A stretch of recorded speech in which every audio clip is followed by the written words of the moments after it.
me, Claire Baker, former Clutterholic, founder of clutterclearing.net, bringing you my weekly video blog about my own clutter clearing journey. Outside again today, not quite so bright and sunny as yesterday, but the cats are about. Fascinated with the frogs. You might just be able to see where the clumps of frog spawn are accumulating. We've got two main areas really, one you can't see, but a huge number of frogs. We estimate that there are probably 200 to 300 frogs in this pond mating. Unbelievable. Nature's an amazing thing, isn't it? Love the spring as well. Okay, so this week, how did I get on? I got to 7 stone. 7 stone weight loss, which, for those of you who don't work in stone, is 98 pounds. Oh, see, the birds are happy for me. And 44.5 kilograms of weight loss.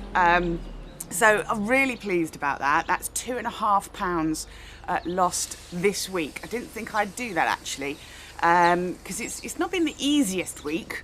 I have let the carbs creep in a little bit, and especially given that it's a week in my month where I would expect to either stay the same or maybe even gain a little bit. So really good boost as well, given that the week before, Pancake Week, was just a complete and utter write-off. So yeah, really pleased. Journey's not over yet. 3 stone. What's 3 stone? 3 stone, 42 pounds or 19 kilograms still to go. But that doesn't matter. I'm very much over the halfway mark. I'm 2/3 of the way to my ultimate weight goal. And that's still just in my head. The closer I get, I may get to a point where I go, you know what, I'm happy with where I am. So it can all still change. If you saw my video yesterday on YouTube about what your clutter clearing journey looks like, you'll know that I described it in terms of mountains or hills, and that each room that is cluttered and that you clear is represented by a mountain or a hill. And my mountain range has got 10 mountains in them, each of one which represents a stone or 14 pounds in weight. So I have just scaled and descended the other side of mountain number 7, and there are 3 more to go. So yeah, feels very significant. Obviously, I'm at the bottom of the next mountain, kind of looking out, going, okay, here we go again. But you know, I'm getting into the routine. It is a new way of life for me. We didn't go to the gym on Friday, and I missed it. And if you told me a year ago that I would be going to the gym 3 times a week and I would miss it, I would have laughed in your face. So again, it shows, I think, just how much you can change your life in a year if you're willing to put the time and the effort and the commitment in. Because God knows there's been tough weeks. And it would have been so easy to give up. But, you know, there's a saying, I have it on my a pin board in the office. If you are persistent, you will get there. If you are consistent, you will stay there. So just like with our clutter clearing, if we're persistent, we will clear the clutter. But if we are consistent, we will stay clutter free.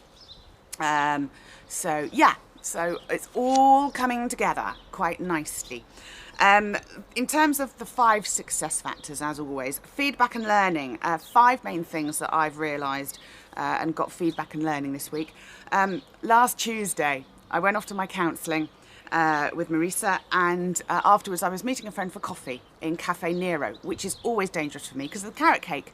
Thankfully, I didn't have enough money for carrot cake, so I just had a large Earl Grey tea. But because there was half an hour to kill between kind of getting into town and meeting my friend, and I went into Debenhams, which is a department store here, and I went window shopping around the clothes. And I believe I'm sort of a size 14 to 16 now. And I was taken aback by just how many more clothes are available when you are a size 14 or a size 16, in fact 14 really. And that in itself is kind of a motivator, because there are some styles of clothes and there are some types of clothes that I would never have even looked at, going, they're for young people or they're for, you know, thin people, not for me. I've got two rewards that I'm going to give myself when I get to goal. First of all, I'm going to go to Rigby and Pella, who do the Queen's bras. And I'm going to get 2 made-to-measure bras just for me. And apparently they're not that expensive. They're about £50 to actually be measured and have one made just for you. So that, you know, will be a nice reward. Not that I'll be able to share that with you, obviously. And I also had my colours and image done back in 1999. And I'm a winter, and even back then I always remember the lady telling me, you have slightly small hips, Claire, and I was going, really? Where? Because they were obviously quite well insulated, and they do an option where they will actually go shopping with you and help you with the styling and getting a wardrobe that is good for you and coordinates correctly. And so I'm going to save up and treat myself to a stylist shopping day with the appropriate lady from where I go. It's called House of Colour, and I'm going to save. I'm going to put aside. I'm going to try and put aside £25 a week, so £100 a month, so that it may be a year before I can actually have that stylist shopping day out. But I'm going to do it, just so that I have clothes that I can feel confident in, that I know suit me, flatter me in the right colours and the right style. So that trip to Debenhams, the department store, last Tuesday was quite significant, because it helped remotivate me, refocus me. Yeah, this is what I want. Getting clearer about how my goal is going to be. I also realised last week that I've got this issue of being scared of success. I think I've mentioned it before. And I think quite a lot of it is linked to my mother. Because looking back, she often used to swoop in and take over things that were kind of my things. My projects, and I understand why, because she didn't have the opportunities that I had. And this is not trying to blame my parents for my weight challenge or for issues, because there's no point. It's noticing and acknowledging what's probably been going on, and just saying, that's what it is. Now I'm aware of it, I can kind of avoid that problem again. You know, I would get praise and recognition for things, but then it would be kind of refocused, if you like, because my mum would swoop in and take over. Or what was important to me was never really acknowledged. It was almost considered valueless.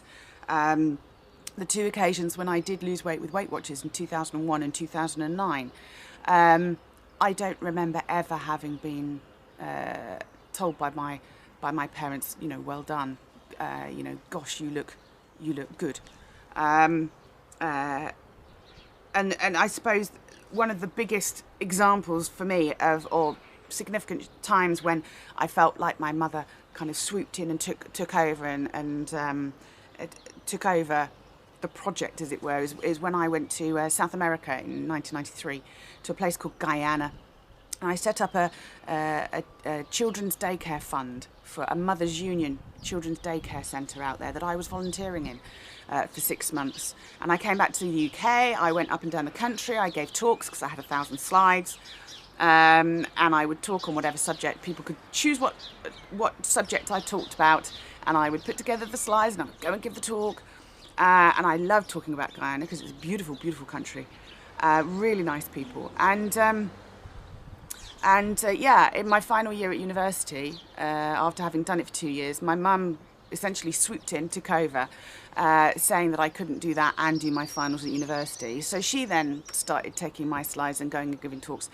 And it really frustrated me because I was the one who had been there. I was the one who had all of the experiences. And if you like, Guyana was my baby.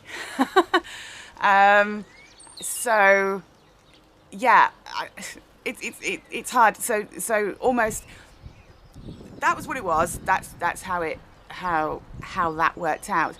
But what it does is represent that for me, I don't feel, rightly or wrongly, and I'm no doubt my parents would disagree, and that's absolutely fine.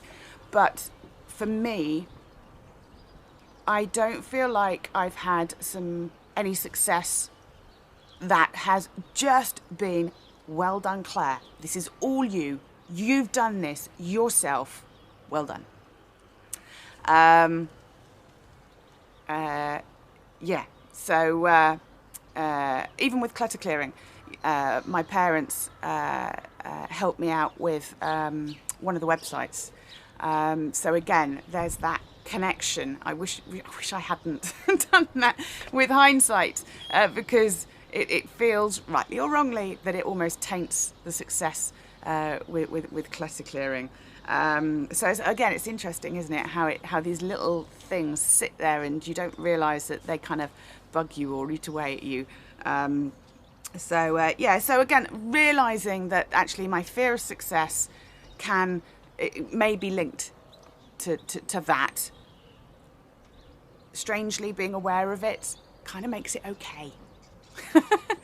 I can't do anything about it. I can't change the past. It is what it is. Draw a line. Next chapter. Also, I've realised that when in my 20s, I was engaged to somebody from West Africa. He was half Gambian, half Senegalese. And I think I may have mentioned this before. I used to travel out there a lot. And what was interesting there was that my weight, my big weight, was actually seen as a positive. I was seen as attractive over there.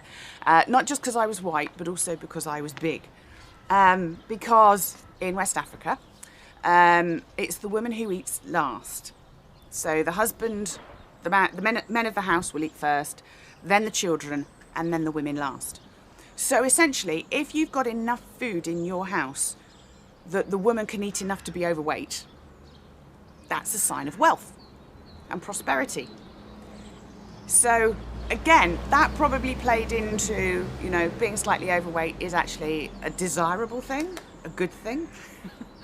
That was part of my life for, going over there was basically a year.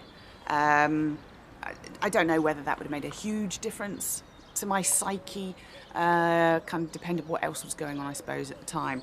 But yes, I was reminded of that this week. Two more things. The better, definitely have a better sleeping cycle.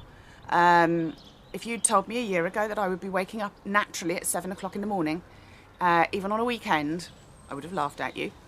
If you'd said that I would be in bed, lights out by 10:30 in the evening, I would have laughed at you. Having good night's sleep makes such a difference. Just to general well-being, and ability to deal with stress, I think. So yeah, that's a positive. Oh, and also, I've been doing the spring newsletter, the spring clutter clearing newsletter, and there's just one page which lets people know that I am on my own clutter clearing journey. And I was looking for a photograph of me before I started my journey, and funnily enough, there aren't that many. And there are videos of me before, obviously not full body videos. And I found one eventually that was of me of Frank, my father-in-law, who passed away just like a week after I started my journey. And it's only the top half, but I looked at that picture and I went, wow, it really was big. And I showed it to Keith, my husband. I said, look, Keith, I said, that's me before I started. And he went, oh, yeah, he said, oh, you're chubby there. I went, no, I'm fat. Just call a spade a spade. I am fat in that picture. I said, as long as you tell me that I don't look fat now, I'll let you call me fat. So we had a bit of a laugh about that. So again, a bit like your before photo with your clutter clearing, it's so important because although you're painfully close to it when you take that photo, you will reach a point where you look back and go, I am not that person anymore. I am not that clutter anymore. So that was good. Method this week, I ate less because I literally bought less, although I did make Keith lemon curd muffins on, when did I do those? Sunday. And sausage rolls, and I did have a couple of those. I'm still looking for lower calorie dishes without the carbs and the sugar. This week I'm going to do cauliflower cheese. Cauliflower's quite high in carbs actually, so we'll have to have lots of cheese. And that'll have to be simplified because I won't have the milk in it. Oh yes, and listening to my body is important, not just with the sleep, although this is related to sleep because on Sunday afternoon I went back to sleep for 2 hours because my body was telling me I was tired. So again, very definitely listening to myself much more. Doing the doing. I cycled to the gym last Wednesday and yesterday. TRE was good last week as my stress release on Thursday, although I did have lower back pain on Friday, and that's usually a sign for me that I am stressed or feeling a little insecure. I was stressed out about the spring event actually. I was worried it was going to be just me and a couple of people, but people are booking the Clutter Clearing spring event, so that's all good. Time. I have definitely felt like plonking myself in front of the telly rather than going to the gym, but I went to the gym. Didn't go on Friday. Friday was just a manic day. And then finally, support. Counselling continues. It's invaluable just to unload. And I often find that it's just one thing that Marissa says during the hour that I have with her that is the seed that is sown that leads to a breakthrough. It's funny because clients have said that to me, that it's not necessarily everything that I say, but there's just one thing that resonates in what I say, and that makes a difference. Again, example of quality over quantity, I suppose. So I've got 3 stone, 42 pounds, 19 kilograms to go. My next goal is 2 pounds to get to my 100 pound weight loss. And when I get there, I am going to up my workout at the gym. At the moment, I climb the Empire State Building 3 times a week, 14 floors. Next one is Taj Mahal. So if I get my 2 pound weight loss this week, next week I will be climbing the Taj Mahal 3 times a week. Yeah, so quite a week. Ups and downs, highs and lows, but got there. So let me know how you've got on in the comment box below. Oh, sun's coming out now. Spring's definitely fighting back. Have a good week. I will see you same time, same place next week. Take care. Bye bye.